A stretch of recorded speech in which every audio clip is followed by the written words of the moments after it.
चातुर्मास आषाढी एकादशी नंतर चातुर्मासाला सुरुवात होते। आपल्या हिंदू धर्मामध्ये विज्ञान आणि आपले सण यांचा योग्य पद्धतीने ताळमेळ राखला गेला आहे।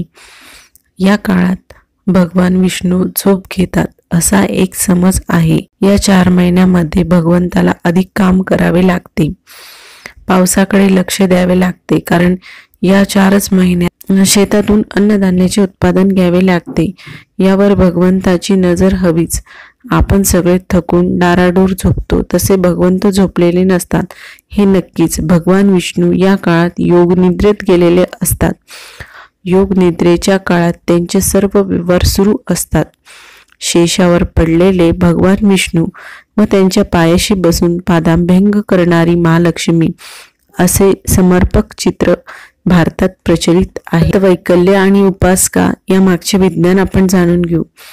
आपल्या शरीरातील सर्व देव या काळात विश्रांती घेतात, त्यामुळे या काळात जठराग्नी कमी झालेला असतो। शरीरातील सर्व संस्थांचे कार्य सुस्त होते।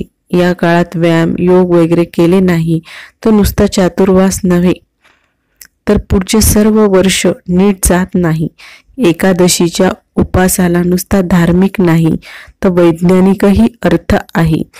चेतासंस्था नर्वस सिस्टीम चालवणारी ती विष्णू देवता।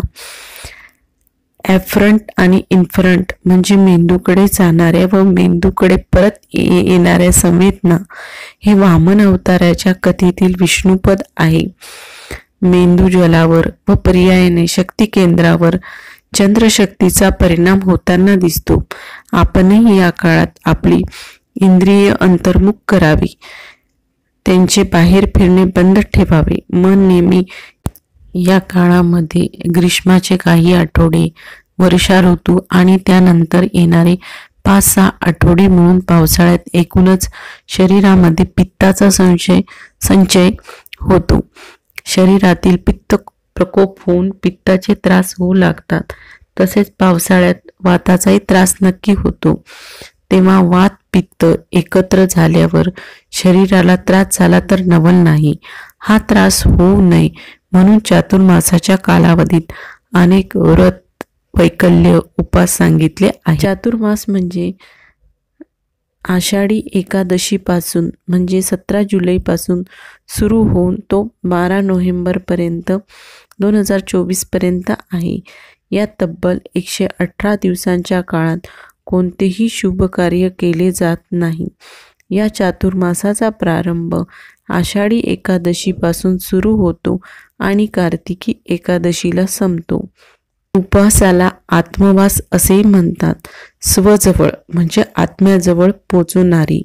आत्म्याजवळ पोचवण्यासाठी आपल्याला जे काही प्रयत्न करायचे आहे ते करत असताना अन्न तयार करण्यात वेळ व अन्न पचवण्यात शक्ती खर्च होऊ नये।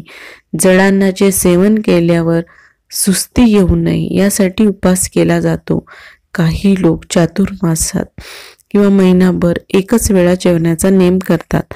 ऋषी मुनींनी आपल्याला वेदवाङ्मयामध्ये भगवद्गीतेत आपले शरीर, मन आणि आत्मा यांची काळजी कशी घ्यायची याचे मार्गदर्शन केले आहे। शरीर कितीही दष्टपुष्ट असले तरी समृद्ध असावे लागते। पैसा अडका, नातेवाईक असले तरी मैत्री भाव, प्रेम आणि यापासून समाधान मिळणे आवश्यक असते। या सर्व स्तरावर उन्नती व्हायची असेल तर आध्यात्मिकता, सेवा व प्रेम असणे आवश्यक आहे। हे सर्व प्रेम भक्तीमुळे मिळते। एकादशी व चातुर्मास हा काळ सेवा, प्रेम, भक्ती वाढविण्याचा आहे। दान, धर्म, व्रत आणि जप करण्याचा आहे।